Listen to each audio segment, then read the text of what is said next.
Bienvenidos alumnos. Lo que vamos a repasar hoy va a ser el tema del modelo cliente-servidor. El cliente-servidor es un modelo de software donde claramente tenemos dos partes. Por un lado, los proveedores de servicios, en este caso los servidores, y por otro lado, la parte que nos demandan estos servicios, que son los clientes, ¿sí? Veamos, ¿qué es un cliente? Uno se imagina por ahí generalmente la computadora en sí, pero también puede ser un teléfono celular. Todos tenemos teléfono celular en nuestros bolsillos y constantemente estamos entrando a aplicaciones, consultando páginas web, viendo el clima, etc. Toda la información esa que vemos en nuestro teléfono viene de algún lado y ese lado generalmente es un servidor, ¿sí? Por el otro lado también tenemos opciones como puede ser una Smart TV. Una Smart TV se conecta, como muchos de ustedes lo hacen, por ejemplo a ver series en Netflix, ver videos en YouTube, etc. Y todo ese contenido que estamos viendo mediante Internet también está siendo actualizado desde un servidor. Por el otro lado tenemos en sí lo que es propiamente un servidor, en el otro extremo, digamos, de nuestro modelo. Un servidor también puede ser nuestra misma PC, puede ser, de hecho vamos a ver cómo configurar un servidor web para en el mismo, digamos, entorno local poder utilizarlo. Puede ser también un servidor, digamos, hablando en la parte física de hardware, un servidor propiamente con su arquitectura. Puede ser un servidor rackable, ya entramos en otros términos, o normalmente en empresas grandes, por ahí bancos o incluso los que estamos más familiarizados por ahí con redes sociales, Facebook, Twitter, etc. Toda esa información está concentrada en lo que se conoce como data centers. Los data centers físicamente tienen, digamos, muchísimos servidores, a nivel de hardware siempre estamos hablando, donde concentran, digamos, toda esta información y todas las peticiones web que hacemos a sus servicios van hacia a este lado. Propiamente en nuestro ejemplo local vamos a tratar de configurar y mostrarles en la misma computadora nuestra, ¿sí?, cómo instalar un servidor. Ahora bien, la parte de hardware dijimos que puede ser tanto un cliente y un servidor, la misma computadora, o sea, nuestra misma notebook, ¿sí? Hay una división lógica que es importante hacer, que claramente en este modelo tenemos también cliente y servidor. En la cuestión lógica vamos a tener que nuestro cliente, puede ser hablando en términos de software, es nuestro navegador web, ¿sí? Chrome, Firefox, Internet Explorer, Netscape, etc. Y en la parte de servidor tenemos dos grandes jugadores, hay muchísimos, pero principalmente se llevan el mercado entre estos dos. En la parte de servidores HTTP Web, que es Apache, ¿sí?, y la IIS o Internet Information Service de Microsoft. En términos de mercado, generalmente Apache se lleva más del 50%, tanto a nivel regional como a nivel global. ¿Qué tiene de gran ventaja? Es que es de software de código abierto, a diferencia de el IIS, que es de Microsoft y es digamos, un programa pago, ¿sí? Entonces, veamos que tenemos por un lado la parte de servidor y la parte de cliente. Si vemos el pequeño esquema que estamos acá en pantalla, vamos a encontrar que en el extremo izquierdo tenemos el cliente web, que hace una petición, o sea, escribe, por ejemplo, www.google.com. Eso viaja a través de Internet, la petición llega al servidor y ese envía una respuesta. La respuesta consiste básicamente en la página, propiamente que nosotros vemos con el logo de Google, y el campo para buscar. Básicamente eso transcurre en milisegundos. Pero eso es un ejemplo, propiamente dicho, de un entorno de cliente-servidor. ¿Y por qué lo vemos? Porque en desarrollo web prácticamente el modelo que se utiliza es el de cliente-servidor. Bueno, esto es por ahora. Les invito entonces a repasar estos conceptos en la actividad que sigue a continuación.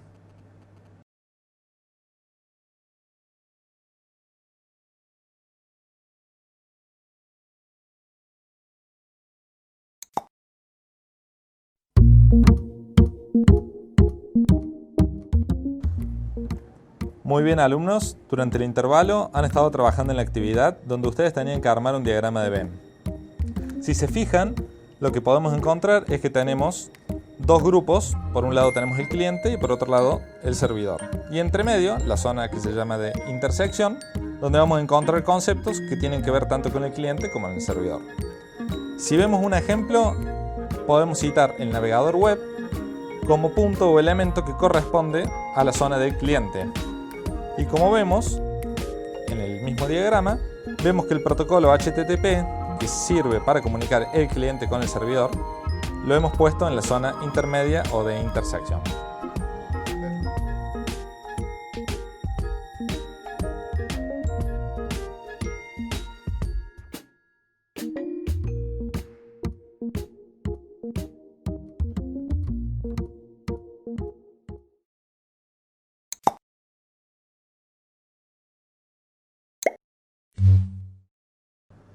Lo que vamos a ver ahora va a ser el lenguaje HTML o lenguaje de marcado de hipertexto.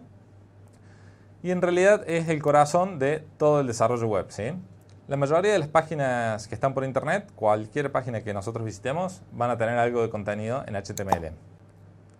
Por ejemplo, si nosotros ingresamos a la página web de la Universidad Siglo XXI, podemos ver el código fuente, así como en cualquier otra página, el código HTML, haciendo uso del teclado control más la tecla U o haciendo clic con el botón derecho sobre la página y poner ver código fuente. Generalmente en los navegadores modernos cualquiera de las opciones está disponible. Lo que vamos a ver es básicamente un código HTML. Si se fijan más allá de cómo empieza cada página en particular, van a ver un tag o una etiqueta HTML que justamente es HTML. Luego va a aparecer diferente información o diferentes archivos que llama de acuerdo a la página que nosotros estemos visitando. Pero es un buen ejercicio en este momento de aprendizaje ir consultando diferentes páginas y viendo el código HTML que lo compone, ¿sí? Otro ejemplo que pueden visitar es, por ejemplo, la página de Facebook. Uno entra a facebook.com, hace control más U en el teclado o clic con el botón derecho y ver código fuente, y también va a ver que la primera etiqueta o principal etiqueta que tenemos al comienzo es HTML.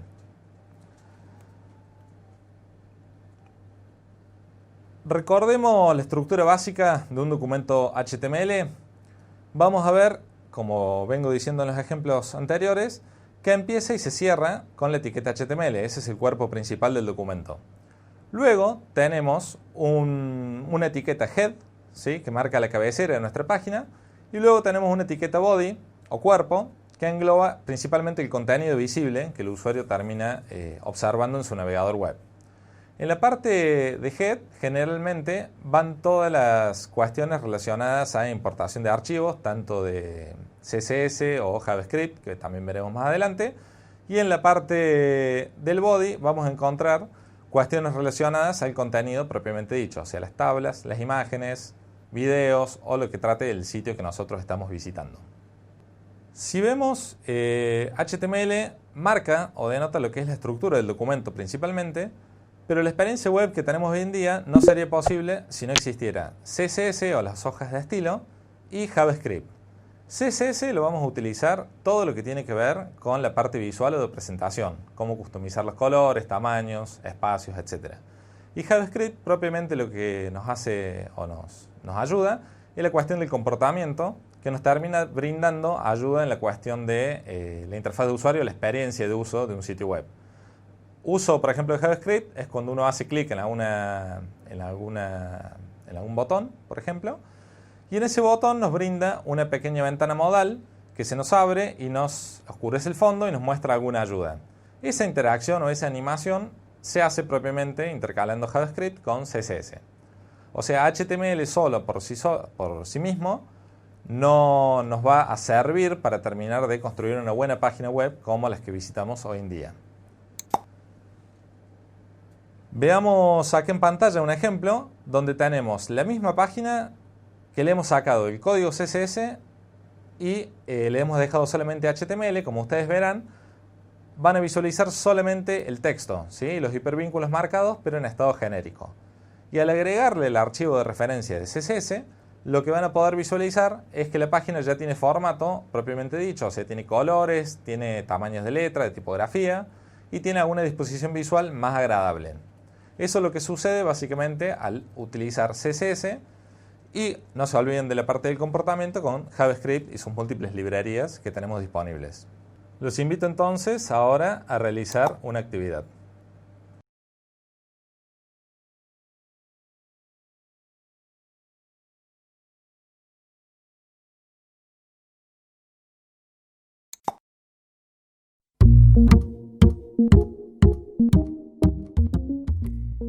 Durante el intervalo reciente lo que hemos tratado de construir es un glosario de términos que nos van a ayudar a afianzar ciertos conceptos en lo que tiene que ver con desarrollo web. Y aquí les dejo una pequeña ayuda en las cuestiones de las claves de respuesta sobre esta actividad, donde tenemos que relacionar básicamente lo que es un concepto, su definición propuesta y alguna imagen representativa. En este caso les he planteado que el concepto es HTML. Su definición es un lenguaje de marcado para la elaboración de páginas web y la imagen que representa es el famoso logo en su versión 5, que es la versión que se utiliza actualmente, para el mismo concepto que es HTML.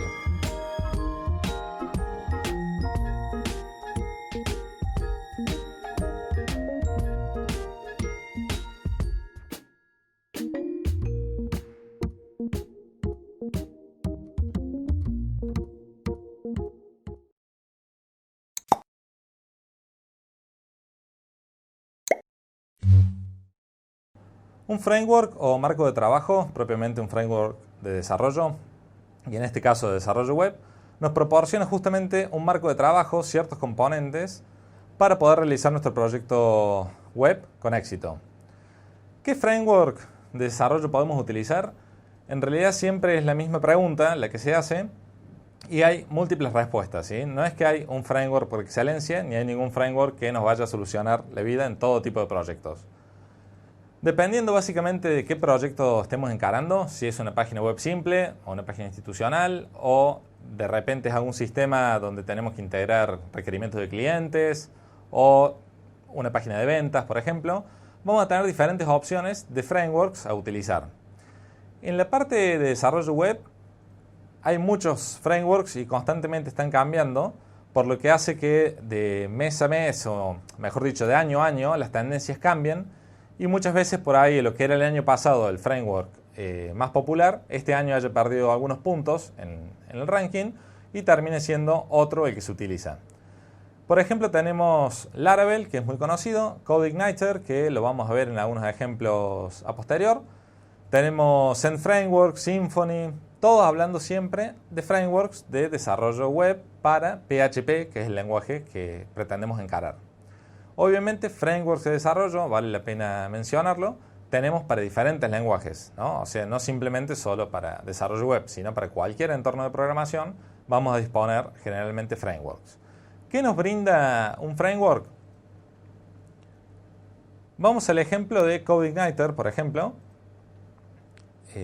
Vamos al ejemplo de CodeIgniter, que es un framework de desarrollo web para PHP, donde sus principales características son, entre otras, que tiene una amplia cobertura de gente que le da soporte, una comunidad amplia, o sea que preguntan, la gente se responde, o sea, eso nos brinda cierta vida al proyecto, por lo que hay otros frameworks, como ustedes podrán encontrar en la web, que han sido dejados de mantener hace años, por ejemplo, y ya la gente no lo utiliza y se complica a la hora de resolver alguna situación en particular. Otro punto que tiene, que es similar al resto de los frameworks, es que tiene componentes y funcionalidades o helpers, que le llaman también en muchos casos, componentes que nos ayudan a poder llevar a cabo nuestro proyecto web de manera más fácil. Por ejemplo, en el caso de CodeIgniter y otros frameworks como Laravel o Symfony, nos permiten conectarnos a las bases de datos con mayor facilidad, hacer consultas, iterar sobre los resultados de esas consultas. Tiene algún entorno de seguridad, tiene algunas cuestiones para validación de formularios y muchas otras cosas más que en realidad si no dispusiéramos de este framework, tendríamos que hacerlo a mano. Y ese hacerlo a mano muchas veces lleva a más errores o nos lleva a que en realidad demoremos más tiempo un proyecto que podría haber sido realizado en mucho menor tiempo, ¿sí? Lo que también se traduce en un presupuesto más real y más acotado.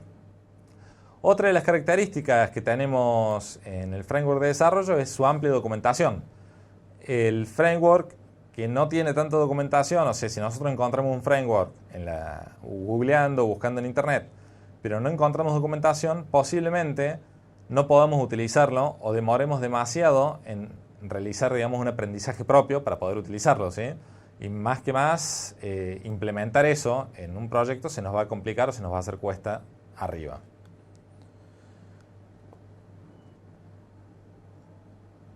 Si algunas cuestiones que les venía diciendo de código reutilizable, por ejemplo, cuando uno quiere entrar a la base de datos, los frameworks en general nos permiten con 2 o 3 líneas de código poder consultar una tabla, devolver esos resultados y chequearlos, mostrarlos en una tabla, etc. Esa información, ese mismo procedimiento para recabar esa información, si lo tuviéramos que hacer nosotros en código PHP sin utilizar ninguna de estas librerías, nos implicaría muchísimas más horas de trabajo y líneas de código.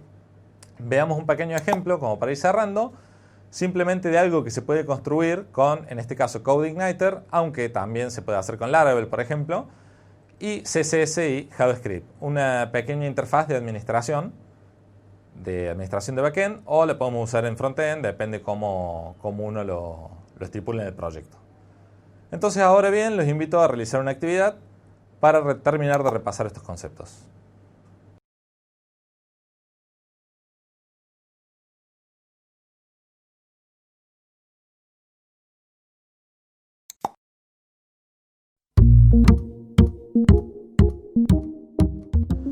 Muy bien, alumnos, durante el intervalo han estado trabajando en la actividad donde tenían que marcar en una tabla las características que se correspondían al framework Laravel o CodeIgniter según el artículo que leyeron.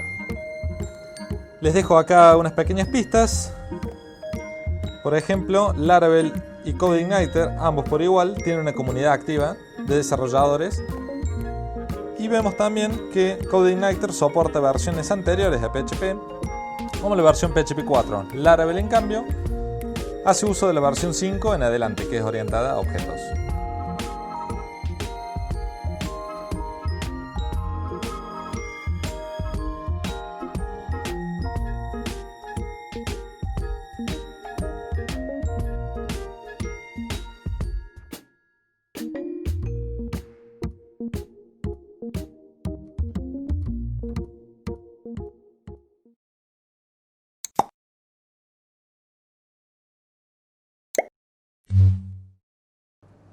Bienvenidos a este video donde repasaremos el concepto de MVC o patrón modelo vista controlador. Es muy utilizado en todo lo que es desarrollo web, justamente para separar en 3 capas nuestro sistema, y lo que vemos que tenemos justamente 3 elementos: modelo, vista y controlador. Prácticamente, para ir viendo de manera ejemplificada algunas cuestiones, el modelo tiene que ver todo con el acceso a datos, ¿sí? Todas las consultas, la parte de SQL, la parte de mapeos a la base de datos y demás, se va a encontrar en el modelo. La vista va a ser todo lo que tiene que ver con el cliente en el sentido de la representación de nuestra página, por ejemplo, lo que es propiamente el HTML, CSS y eventualmente código JavaScript. Y el controlador es el que se encarga de la lógica de negocio. Básicamente lo que hace es interactuar o procesar, digamos, las peticiones del usuario y hacer uso del modelo, eventualmente si tiene que conectarse a la base de datos, y nos va a devolver una vista, que la vista justamente va a ser lo que termine viendo el cliente. Esta separación lógica nos permite ordenar un poco más el código y además, sin eventualmente tener que andar programando, reprogramando completamente ciertas partes. Por ejemplo, si uno cambia la base de datos, directamente puede tocar el modelo. Y si cambiamos la parte visual, o sea, nos gustó ahora, teníamos un logo azul y de repente todo nuestro entorno tenía la gama de los azules, y de repente ahora cambia a una empresa que tiene un logo naranja y queremos reciclar la interfaz y usar todo en la gama de las naranjas, podríamos cambiar simplemente las vistas sin tocar el controlador ni tocar el modelo. Esto nos da una amplia ventaja a la hora de justamente desarrollar o encargar nuevos proyectos de desarrollo web. Veamos un ejemplo con el mismo diagrama de MVC o modelo vista controlador, donde vemos que la persona, al escribir una página web, en este caso ver mis clientes, solicita a nuestra aplicación web que internamente va a buscar un controlador que se encargue de esa petición de ver mis clientes.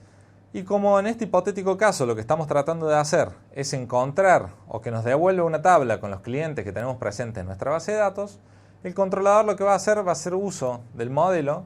Ese modelo va a hacer una consulta SQL, por ejemplo, select * from clientes, o sea, que nos devuelva todos los registros de la tabla de clientes. Y ese conjunto de registros se lo va a pasar a la vista para que la vista nos devuelva una página HTML que es la que termine viendo el cliente en su computadora.